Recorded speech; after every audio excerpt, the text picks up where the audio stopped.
El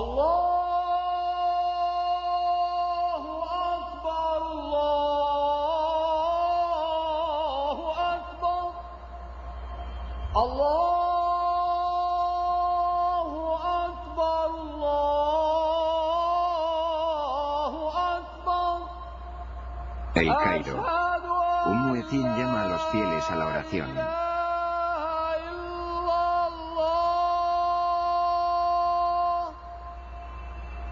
Es la misma llamada que se produce 5 veces al día, todos los días en ciudades de todo el mundo.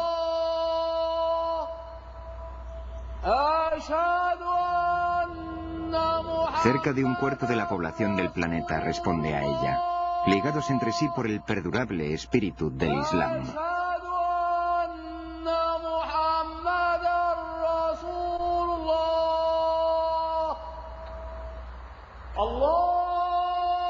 Alá es grande, proclama el muecín. Doy testimonio de que no hay más Dios que Alá. Doy testimonio de que Mahoma es el mensajero de Dios. Venid y orad, venid y prosperad. Alá es grande. No hay más Dios que Alá.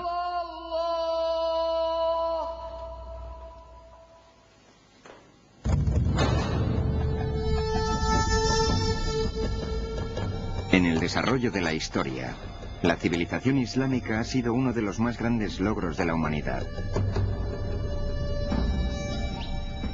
Un poder mundial que se funda simplemente en la fe. Una revolución espiritual que daría forma a las naciones de 3 continentes y pondría en marcha un imperio.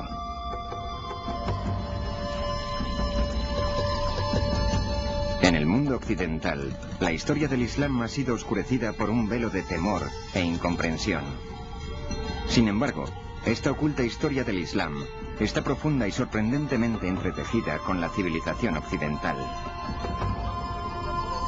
Fueron sabios musulmanes los que reclamaron el antiguo saber de los griegos, mientras Europa languidecía en el oscurantismo. Fueron ellos quienes plantaron las semillas del Renacimiento, 600 años antes del nacimiento de Leonardo da Vinci. Desde la manera de cuidar a los enfermos, hasta los números que utilizamos para contar, las culturas de todo el globo han sido influidas por la civilización islámica. Y todo esto tuvo su origen en la vida de un solo hombre. El profundo mensaje que proclamó cambiaría el mundo para siempre. Su nombre fue Mahoma.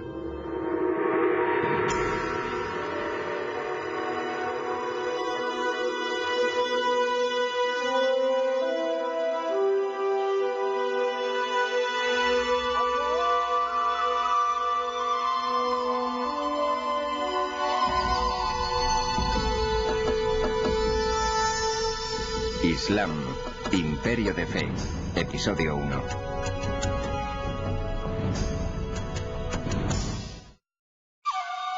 El mensajero.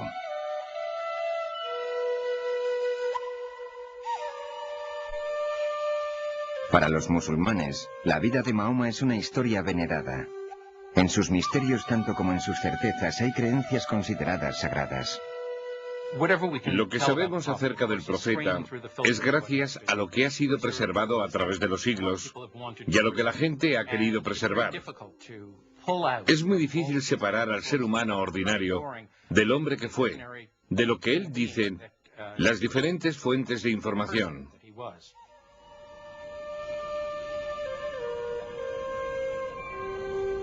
Sabemos que Mahoma nació alrededor del año 570 después de Cristo, en la calcinada península de Arabia.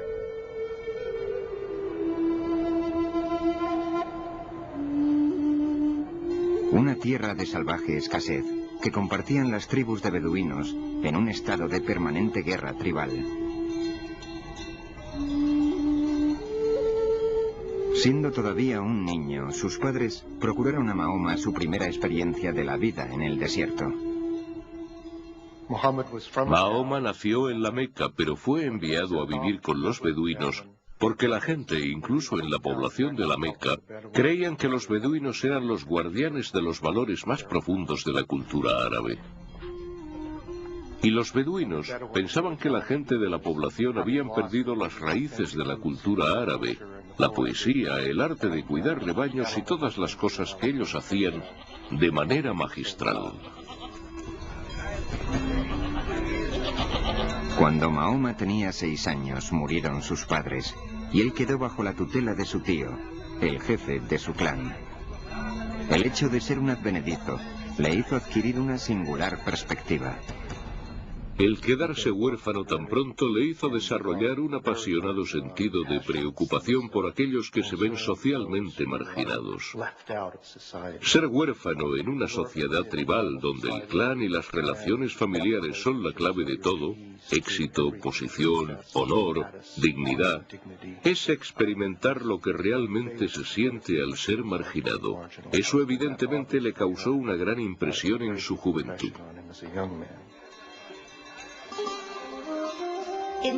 Por un lado, el hecho de crecer sin padres, por supuesto, le perjudicó. Pero por otro lado, él era muy adaptable. Tenía muchos padres, tenía muchas madres, así que eso le hizo el hijo de todos.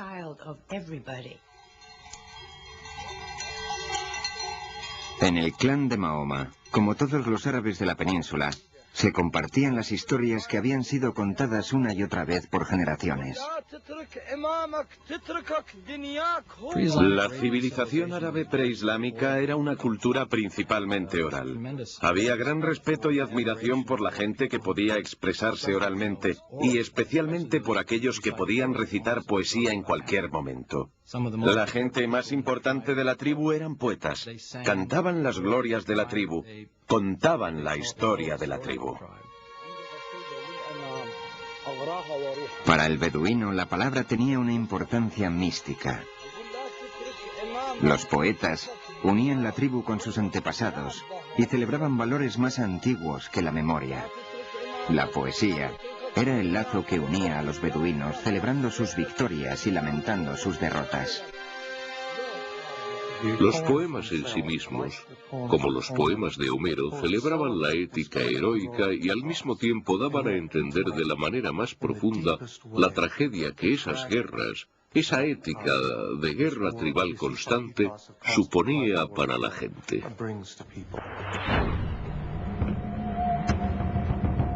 Guerra y conflicto eran la inexorable realidad de una época peligrosa. El tío de Mahoma le enseñó las habilidades que necesitaría para sobrevivir en un mundo donde incluso un profeta empuñaría un arco.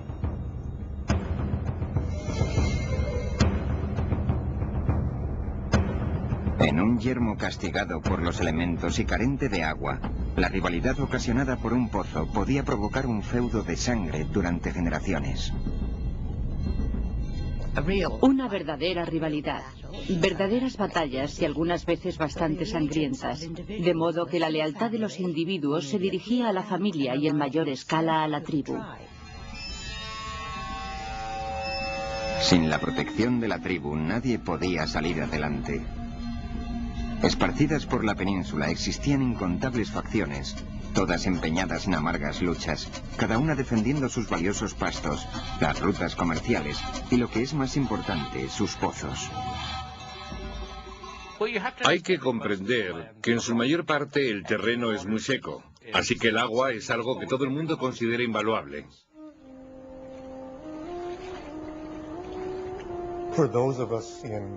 Para los que vivimos en climas donde abunda el agua, es difícil entender la profunda importancia que el símbolo del agua tiene para las sociedades que viven en lugares desérticos, donde solo llueve 1 o 2 veces al año y donde un poco de agua marca la diferencia entre la vida y la muerte.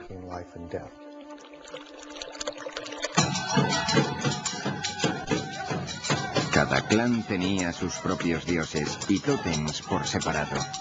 Agua y viento, fuego y noche.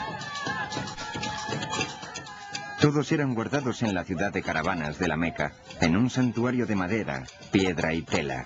Lo llamaban Kaaba, que en árabe significa cubo.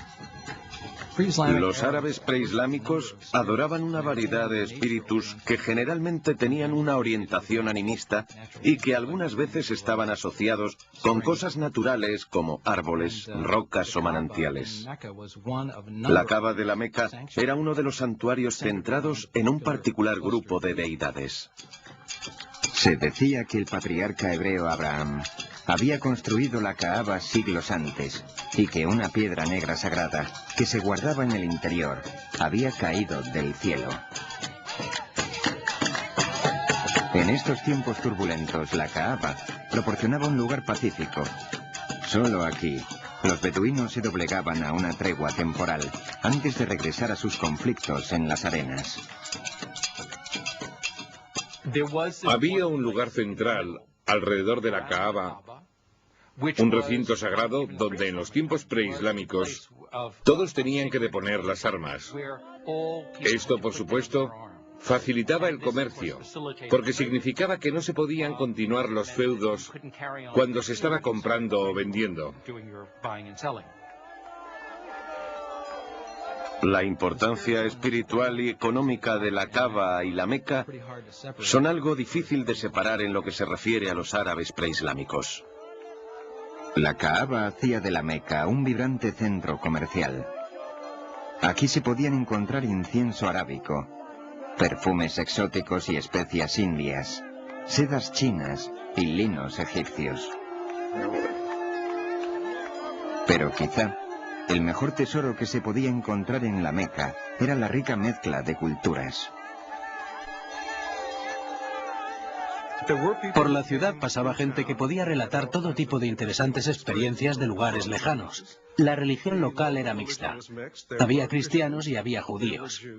También había árabes del desierto que seguían un tipo de religión animista. El mundo de Mahoma era un centro de comercio que conectaba el mar Mediterráneo con el Océano Índico, comunicando los envejecidos imperios de Bizancio y Persia con los grandes bazares de India y China.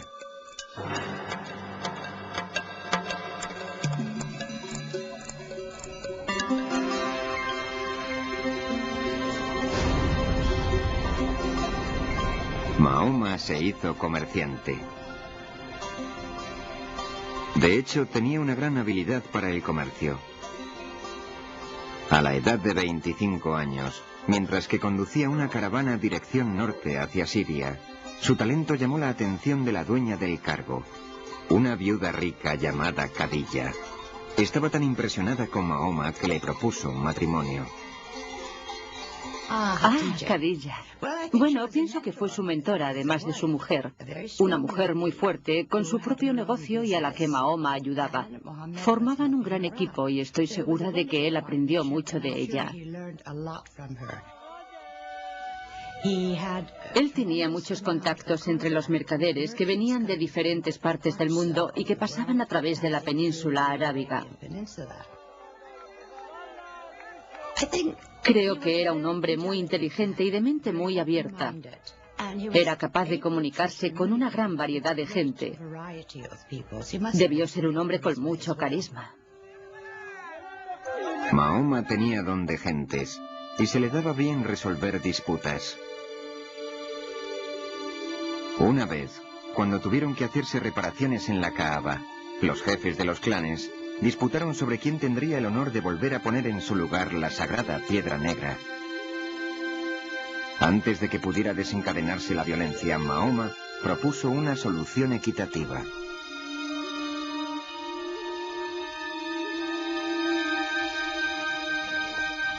Unidos en el esfuerzo, los 4 líderes compartieron el peso y el honor. En gratitud, invitaron a Mahoma a reponer la piedra con sus propias manos. Mahoma vino a ser conocido como Al-Amin, el que inspira confianza. Existe todo tipo de indicación de que estaba tremendamente interesado en cuestiones religiosas. Y esto obviamente es algo por lo que probablemente las personas ordinarias no se interesaban en aquellos días. Hablaba con los sabios árabes. Hablaba con sabios judíos y cristianos que vivían en el área.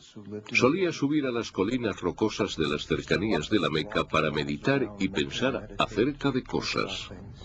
En algún punto tuvo esa extraordinaria visión de la que se habla de manera tan alusiva y evocativa.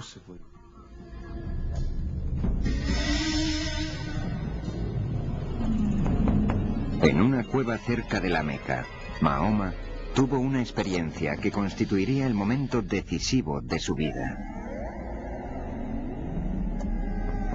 Se dice que un ángel se le apareció con forma de hombre, dándole instrucciones para hablar en el nombre del Dios omnipotente.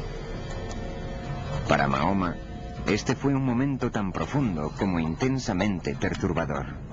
Uno imagina lo que significaría para una persona normal socialmente. Tal vez poco corriente debido a su intensidad por cosas como justicia social y la búsqueda del sentido de la vida, pero sin poseer nada que pueda parecer milagroso a sus conocidos. Y entonces de repente haber escuchado esta voz y luego esa voz saliendo de él para hablar y proclamar a otras personas.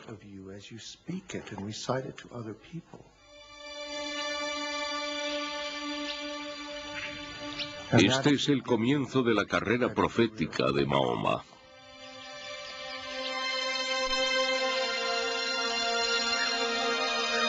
Los meses siguientes traerían más revelaciones. Palabras poderosas, con una cualidad lírica más hermosa que la de la más exquisita poesía arábica. Por encima de todo, Mahoma debía transmitir un mensaje a su gente. Una proclamación simple y, sin embargo, radical. La proclamación de que no hay más que un único Dios. El principal dogma del Islam es la unidad, la indivisible unidad de Dios. No es algo que simplemente se dice, sino que es el concepto más importante. La unidad divina significa algo más que decir que solo hay un Dios y no existe ninguna otra deidad. Es el hecho de pensar en solo una cosa. De modo que los pensamientos de posesiones, los pensamientos de posición y de poder son todos ídolos intelectuales.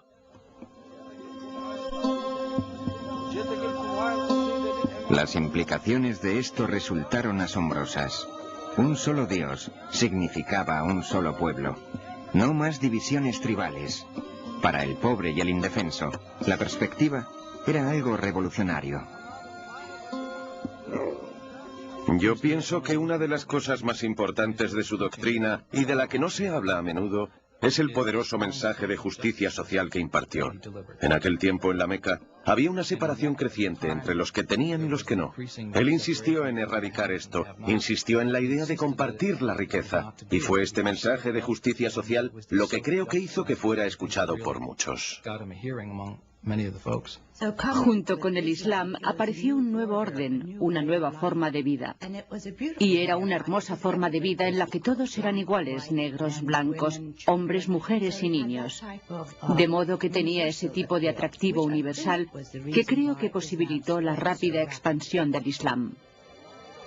Hubo muchos que se sintieron movidos por el mensaje de Mahoma cuando éste empezó a hablar en la comunidad. Tenía la agilidad y la profundidad simbólica de los grandes poemas preislámicos que habían sido creados por este pueblo y que habían dado a la gente en Arabia un oído tan extraordinario para la expresión verbal y donde la expresión verbal era la principal fuerza cultural. Algunos lo llamaron poeta. Hay un sura coránico que básicamente dice que Mahoma no es un poeta. Los poetas hablan impulsados por el deseo, y esta no es la voz del deseo, es la voz de Dios. Los seguidores de Mahoma empezaron a aumentar. Se llamaban a sí mismos musulmanes, o aquellos que se rinden a Dios. Decidieron preservar el mensaje que Mahoma les había transmitido. Este fue el comienzo del Corán. El Corán fue revelado oralmente, pero muy pronto la gente llegó a comprender que había de ser escrito para asegurarse de que no se corrompiera y de que se mantuviera el mensaje original. Empezaron a hacerse copias a partir de una fecha muy temprana. No se sabe la fecha exacta, ya que los primeros manuscritos del Corán no han sobrevivido.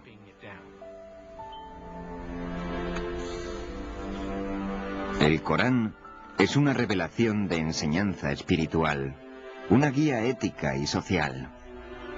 Fue revelado en árabe y se mantiene en árabe. Lo más extraordinario acerca del Corán es su naturalidad. Puede hablar de poderosos temas cósmicos de manera íntima, de modo que el poder y la ternura viven constantemente unidos en el lenguaje coránico. Sirviéndose solo de la palabra, el Corán hace llegar su visión a los fieles. Sus imágenes conjuran un cuadro de la vida después de la muerte, que resuena con todo el poder de la poesía beduina tradicional. Imaginémonos en el desierto rodeados de polvo y un sol cegador. Vistes mantos para cubrir tu cuerpo porque el viento es algo que podría arrancarte la piel de la cara y entonces entras en un oasis. La temperatura desciende dramáticamente. Hay una especie de quietud. El viento ha cesado de aullar. Por todas partes ves verde y colorido. El mundo del agua y el paraíso están simbólicamente atados el uno al otro. Y el Corán conjura esta imagen con solo unas pocas palabras escogidas.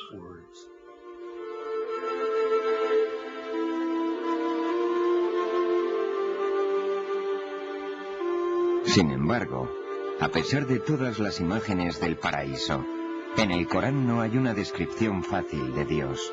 El misterio todavía subsiste. Es muy difícil hablar de Dios sin tratar de darlo forma. Generalmente se tiene una visión antropomórfica de Dios. Lo convertimos en una proyección de nosotros mismos. Esa es la razón por la que los musulmanes no son dados tradicionalmente a la escultura. Creen que constituye un riesgo. El Corán evita este peligro constantemente cambiando los pronombres, de modo que en realidad uno no puede dar forma a Dios o percibir ninguna imagen física. En lugar de la imagen física de Dios o de Mahoma, es la belleza del mismo Corán lo que se celebra en el Islam. El Islam se desarrolló en un contexto que no favorecía las imágenes visuales. La revelación del Corán es la representación de Dios en la tierra. Los musulmanes sentían ya desde el principio que la única representación justa de la palabra de Dios era el mismo Corán y no ninguna imagen de Dios, porque no se podía representar a Dios. Y ciertamente tampoco ningún retrato de Mahoma, porque él no era divino.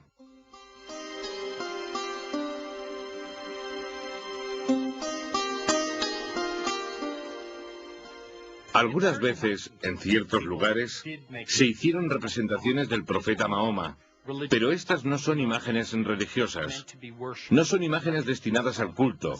No son imágenes de Dios o de un santo. Son imágenes de Mahoma como figura histórica. Se le honra poniéndole un fondo de azul muy brillante o una nube cerca, pero no se le distingue de ninguna otra manera de los otros caracteres de la historia. Se ha representado otras veces al profeta, pero siempre aparecía con una tela blanca sobre la cara para esconder sus facciones. Son diferentes facetas de una misma idea. Pero ninguna de estas representaciones tiene un carácter devocional. No se supone que uno tenga que mirarlas como a alguien a quien dirigir oraciones. Facilita el aprendizaje de la religión y el énfasis está en la historia. A medida que la comunidad de Mahoma crecía, también lo hacía la oposición. La gente, por supuesto, era escéptica y decía: Mira, si eres un profeta, ¿dónde están tus milagros? Como los otros profetas del libro, Moisés hizo sus milagros, Jesús hizo sus milagros, ¿dónde están los tuyos? La respuesta coránica a este reto es que el milagro es el mismo Corán. Pero este no era milagro suficiente para un pueblo que se definía a sí mismo por los dioses de sus ancestros y los tótems de su tribu. Sus dudas se incrementaban. La idea de una vida después de la muerte les horrorizaba. El Corán representa una gente que era realmente escéptica. ¿Intentas decirme que después de mi muerte, cuando mi cuerpo ha regresado a los elementos y yo me haya corrompido, voy a ser reconstruido y vuelto a la vida? De todos los mensajes del Corán, este es el que resultó más difícil de creer para la gente de Arabia. Mahoma también habló de la condenación eterna para los injustos. Utilizó un lenguaje de imágenes apocalípticas al hablar de los signos del final de los tiempos, cuando las montañas se derrumbarán y los cielos se enrollarán como pergamino. Entonces cada cual conocerá la responsabilidad que tiene por sus acciones. Hace referencia del destino que tienen todos los injustos en el fuego. Para los no creyentes, el juicio divino que invocaba Mahoma era un insulto. El desmantelamiento de su herencia y de sus costumbres, profundamente perturbador. Era una amenaza para su orden social, para su tradición milenaria y también para su economía, debido a la importancia del peregrinaje al santuario de la Kaaba en la Meca. A medida que aumentaban los seguidores de Mahoma, la estructura social de la ciudad de caravanas empezó a deshacerse. Los negocios sufrieron cuando los peregrinos y los comerciantes, preocupados por su seguridad, abandonaron la ciudad. Los líderes tribales decidieron que Mahoma y su mensaje debían desaparecer permanentemente. No querían que se hiciera con el mando. No querían que hiciera tambalear el control que ejercían sobre la ciudad. Le pusieron las cosas muy difíciles. Incluso planearon su asesinato. Querían mantenerle alejado de la Kaaba. Intentaron expulsarle de la ciudad. Exigieron del tío de Mahoma que privara al profeta de la protección de su clan. Esto hubiera abierto un camino para su asesinato sin la posterior amenaza de desquite. Pero su tío se negó. Las líneas de la batalla fueron marcadas. Nada que no fuera una guerra tribal podría ya solucionar el conflicto. Claramente a Mahoma se le pide que haga cosas extraordinarias. Ha de decir a los beduinos que renuncien a sus nociones de dioses múltiples, que renuncien a su apego a los ancestros, a la guerra tribal y a su forma de vida. Estas cosas podían hacerle y le hicieron objeto de desprecio, persecución y ataque.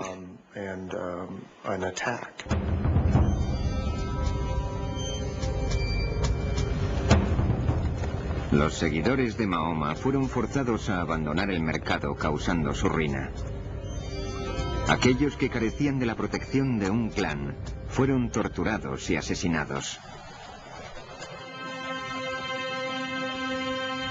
En el año 619 después de Cristo, murió la mujer de Mahoma, Khadija, y también su tío. Perdió su primer gran amor y su único protector. Por fin se presentaba la oportunidad que sus enemigos habían estado esperando. Pero en la exuberante ciudad oasis de Yathrib, al norte de la Meca, se abrió un refugio para Mahoma y su gente.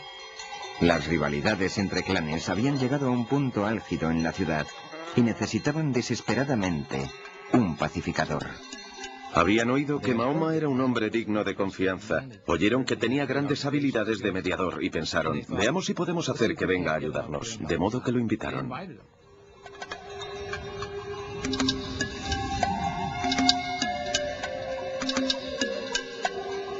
Mahoma aceptó viajar a Yathrib, para solucionar sus disputas, a cambio de un refugio seguro para su gente.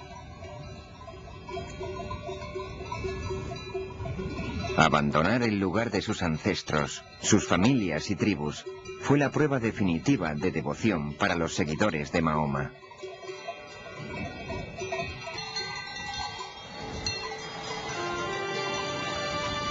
Esto supuso la formación de una nueva comunidad y una nueva tribu. Por vez primera, lo que les unía no era la sangre, sino la fe.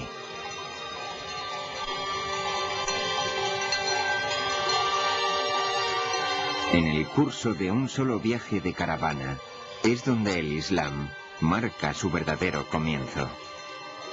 Su viaje se conoce con el nombre de Égira. El año 622 del calendario cristiano marca el año 1 musulmán.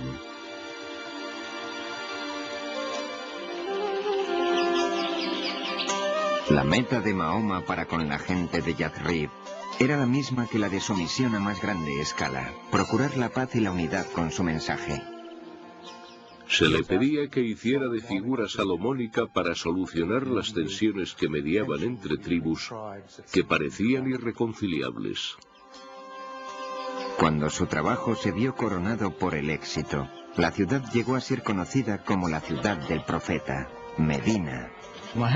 La gran tarea de Mahoma en Medina consistió en intentar un acercamiento entre diversos grupos y formar una comunidad de creyentes de manera que la gente quedara unida en una especie de armonía.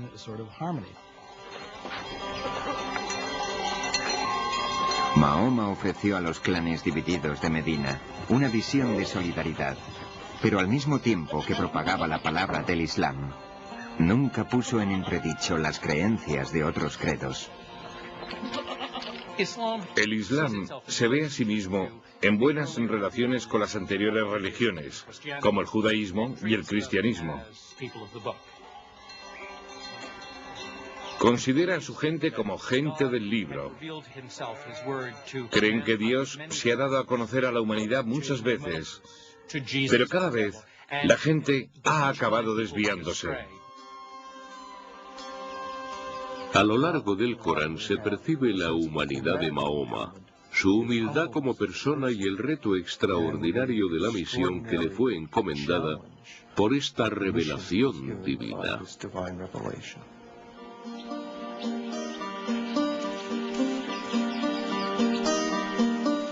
A medida que la comunidad musulmana crecía en Medina, se desarrolló una vida de devoción simple y ritual.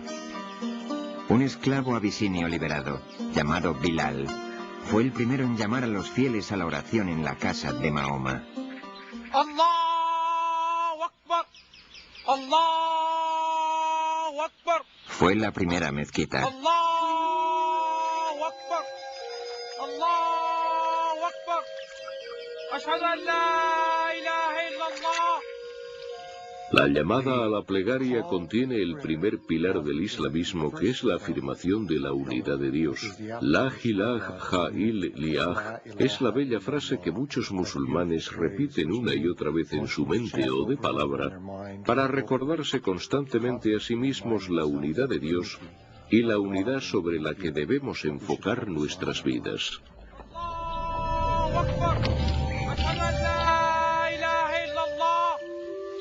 أشهد أن لا إله إلا الله أشهد أن محمدا رسول الله. La oración en comunidad es buena porque cimenta la idea de pertenencia a un movimiento, a una religión, a una comunidad.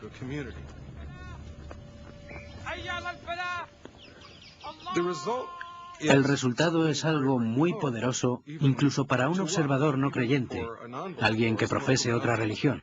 Realizamos una serie de gestos cuando rezamos en adoración a esa unidad. Nuestros cuerpos, nuestras mentes y nuestras almas se unen en el momento de inclinarnos y tocar con la cabeza en el suelo dirigidos al mismo centro.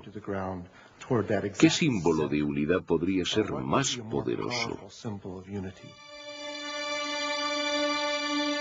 Se dice que durante su estancia en Medina, Mahoma recibió una revelación instruyendo a los que oraban a hacerlo en dirección a la Kaaba de la Meca. Aunque llena de ídolos paganos, seguía siendo el santuario de Abraham, el primer creyente en el Dios único y verdadero. Pero mientras los musulmanes oraban en dirección a la Meca, sus enemigos estaban reuniendo fuerzas. Su meta, exterminar a los musulmanes.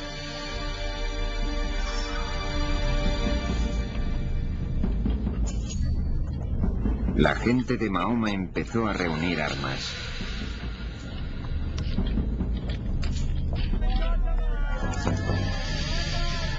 Aunque los musulmanes se prepararon lo mejor que pudieron, eran superados en número y en fuerza.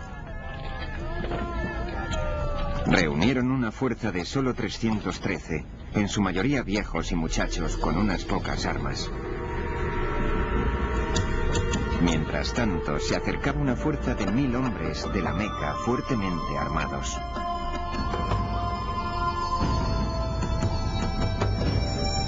Durante años, Mahoma había intentado llevar el Islam pacíficamente a la gente de la Meca.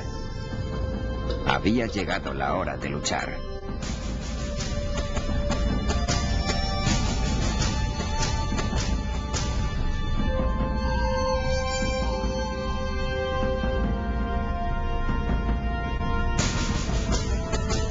Los musulmanes se enfrentaron a sus propias tribus, hermano contra hermano, hijo contra padre.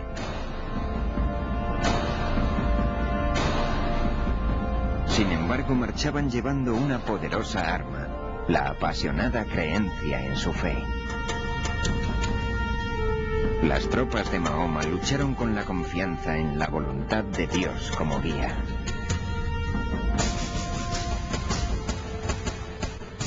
Participaron en 3 batallas extremadamente sangrientas. Hubo un momento en que toda la recién comunidad musulmana estuvo al borde de la extinción.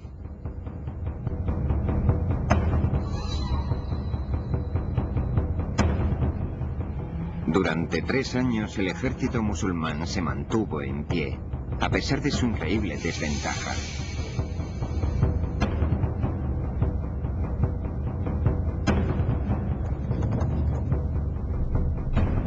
Cuando las noticias de la lucha se extendieron, otras tribus beduinas vieron la mano de Dios en las victorias de Mahoma. Uno por uno, las gentes del desierto empezaron a unirse a su causa. El ejército musulmán creció y el viento cambió de dirección.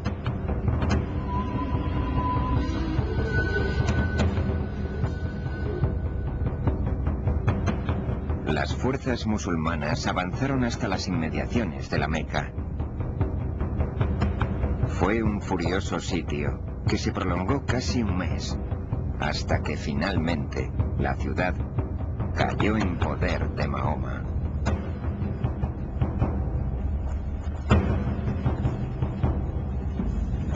En el año 630 después de Cristo, la aterrorizada gente de la Meca se preparó para la matanza. El ejército de Mahoma regresaba a la Meca, ahora con una fuerza de 10.000 hombres.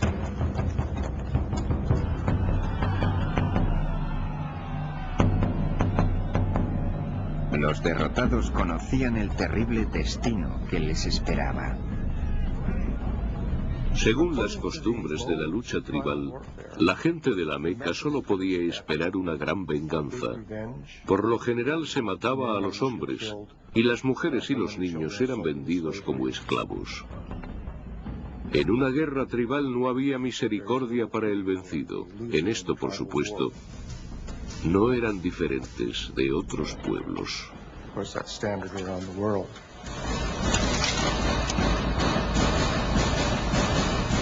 Pero Mahoma reservaba una sorpresa para la ciudad vencida. Cuando Mahoma entró en la Meca no llevó a cabo una sangrienta venganza, sino que acogió a aquellos contra los que había luchado durante 3 años y que habían intentado aniquilarle. Esto llenó de asombro a todos los que le rodeaban. De modo que en la fundación de la religión se pueden encontrar episodios de gran generosidad, actos de extraordinaria bondad y misericordia.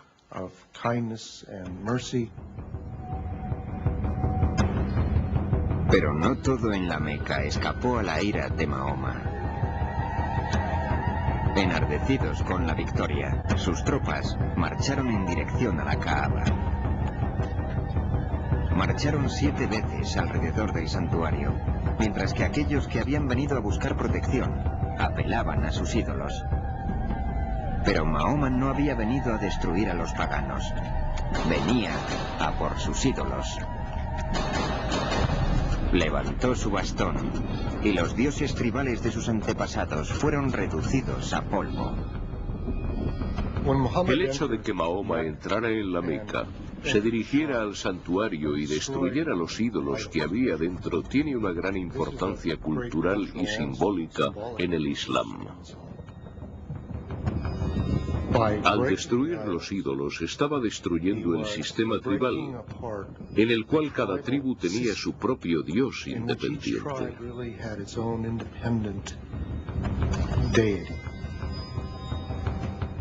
El hecho de que los dioses de sus antepasados fueran destruidos fue impactante para los beduinos. De alguna manera se les estaba diciendo que sus ancestros estaban equivocados. ¿Cómo se puede decir esto en una tradición en la que las relaciones que cada cual tenía con su padre y con su tribu eran de importancia primaria? Este acto iconoclasta de violencia profética tiene tanta importancia en la tradición islámica como el de Moisés rompiendo las tablas de la ley cuando vio la idolatría de Israel en el monte Sinaí, o Jesús arrojando del templo a los comerciantes.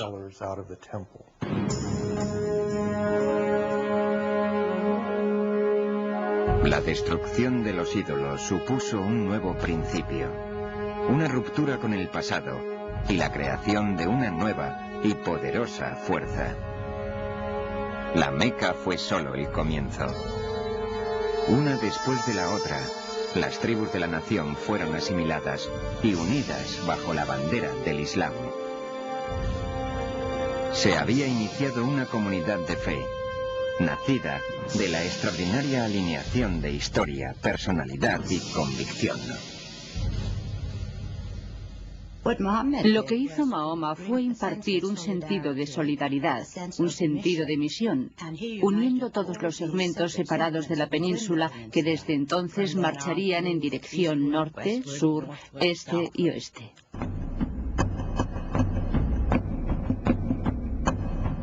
Poniendo rumbo al norte, los musulmanes barrieron el actual Líbano y Siria.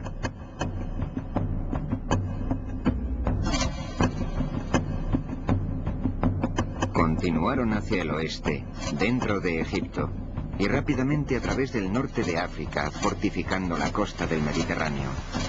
Solo se detuvieron frente al mar. A partir del año 622, el año 1 del calendario islámico, su crecimiento fue explosivo.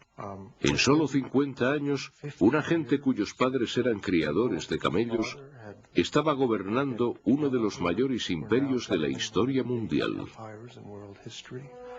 En un periodo de 200 años, su imperio se extendía desde España a China. Los musulmanes absorbieron el imperio de Irán y 2/3 del imperio cristiano bizantino. Para entonces, su dominio era más grande que el de Roma. Se extendía desde Marruecos en el oeste hasta el río Indo en el este, donde está actualmente la frontera con la India. ¿Cómo pudo suceder que un ejército tan pequeño pudiera conquistar un área así de grande, tan rápida y fácilmente?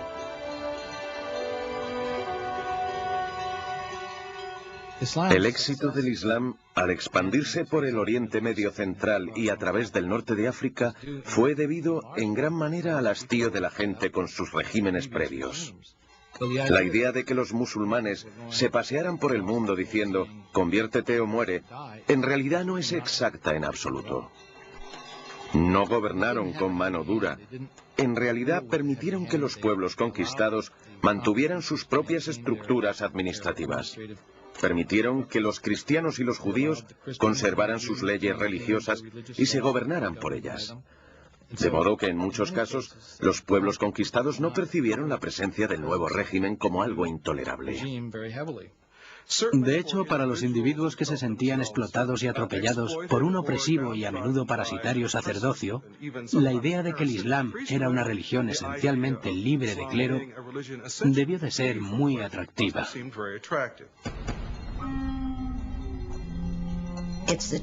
Son los tiempos los que crean el cambio y algunas veces los hombres. El Imperio Romano se había derrumbado y el Imperio Bizantino no era suficientemente fuerte. Existía la necesidad de una nueva visión, una nueva forma de mirar la vida, y creo que lo que sucedió es que en aquel tiempo la visión de Mahoma rellenó el vacío que existía en esas sociedades. Necesitaban algún tipo de solidaridad en sus vidas. Las lecciones del Corán, que tuvieron tanto éxito entre los musulmanes de Medina y la Meca, probarían ahora su eficacia a una escala global. Mientras la conquista barría Siria, los musulmanes asistían a sus plegarias del viernes en la iglesia de San Juan Bautista, en Damasco, permitiendo que su congregación cristiana continuara con sus servicios dominicales. Uno junto a otro, los dos credos compartían el mismo edificio, en paz.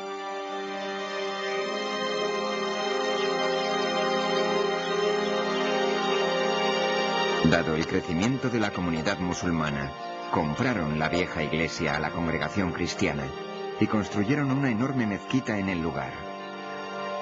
Artesanos bizantinos la decoraron, representando en mosaicos dorados el paraíso islámico.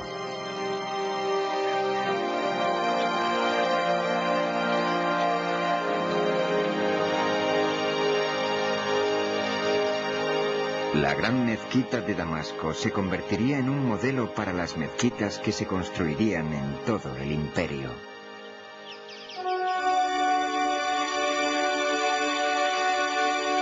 Los árabes transformaron las tierras que conquistaban, manteniendo, mejorando o expandiendo la infraestructura. En Túnez construyeron sobre ruinas romanas. Diseñaron un ingenioso sistema para purificar el agua, sirviéndose de la gravedad para separar el agua fresca de los sedimentos. Formando parte del sistema, había dos enormes estanques que construyeron fuera de las murallas de la ciudad. El agua limpia fluía hacia el estanque más grande, donde era distribuida a la ciudad por cañerías. Esto sucedió antes de que nadie en Europa soñara con tener agua corriente.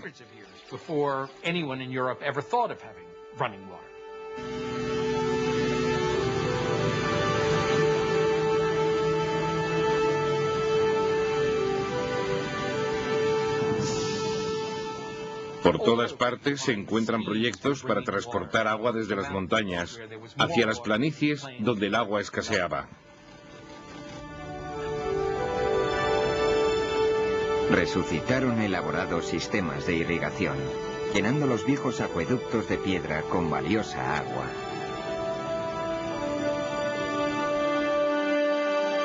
La agricultura floreció, al ser introducidos en la región mediterránea alimentos de orden básico, como el trigo.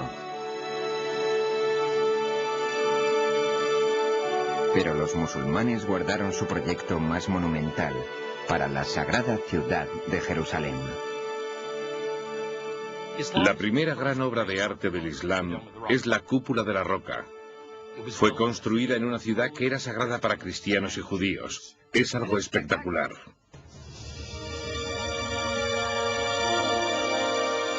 Como en el caso de la Meca y la Kaaba, el significado de este sagrado enclave se remonta a Abraham, pues se dice que la roca del interior fue el lugar donde Abraham casi sacrificó a su hijo.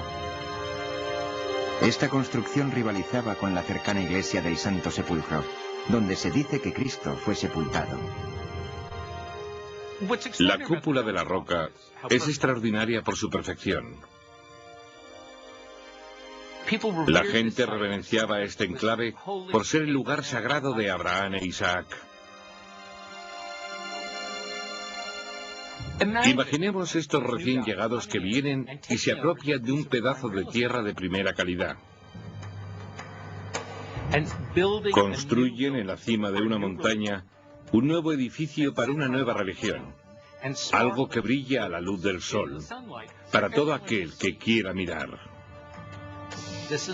Esto no es algo pasajero, es algo de gran importancia. El Islam ha venido a quedarse.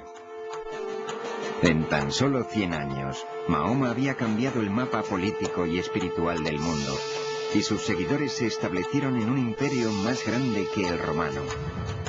Pero Mahoma jamás vivió para verlo.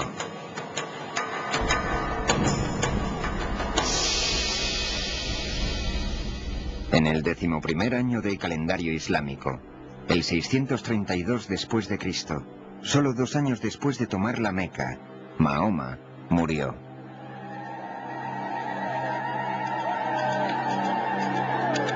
Medina se sumió en la desesperación.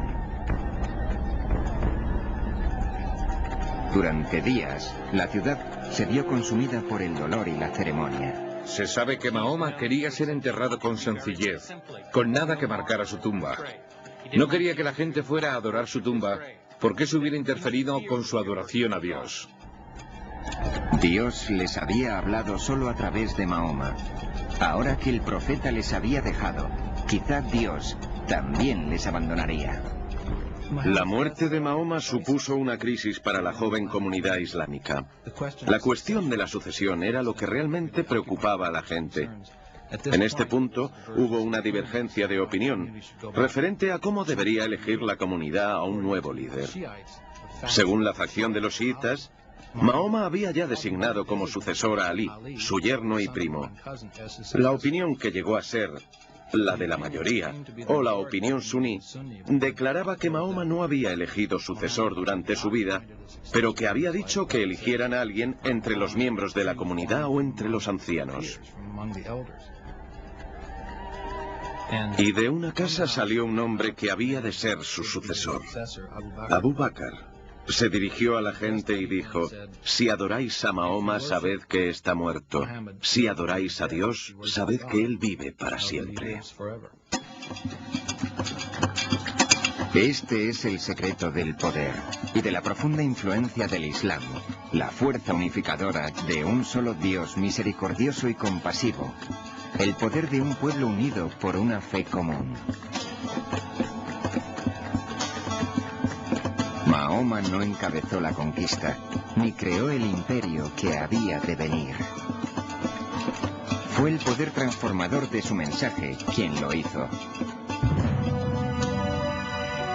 De ese mensaje emanaría una fuente de conocimiento que transformaría a la humanidad a medida que el Islam continuaba extendiendo su influencia. Habría una nueva era esperando a los musulmanes. Estaban destinados al conocimiento, a nuevos horizontes y a un choque de poderes que no había sido visto nunca en la historia del mundo.